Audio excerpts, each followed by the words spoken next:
ఎన్నడైనా కానీ ఎమ్మెల్యే మీద నీ బతికినా 10 ఎమ్మెల్యేలు ఎక్కువనా ఆ ఎమ్మెల్యే మీద నిజంగా నేను అబ్బో నాకేదో ఉన్నదే నేను ఎమ్మెల్యేనా లేకపోతే ఎట్లనా నేను బాధపడ్డానా అది ఉన్నా లేకపోయినా నా జీవితంలో కూడా ఏ మార్పు జరగదు. ఎందుకంటే నా కష్టపడి నేను బతికేటోని ఒకరి మీద ఆధారపడటం కాదు.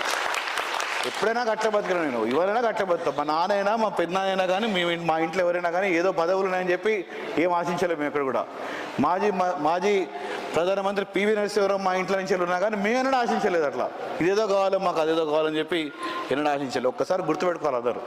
కాబట్టి ఏదో ఓడిపోయినా గెలిచినా బరాబరి సతీష్ కుమారే ఈ హుస్నాబాద్ నియోజకవర్గంలో తిరుగుడే టీఆర్ఎస్ పార్టీ బలోపేతం చేసుడే.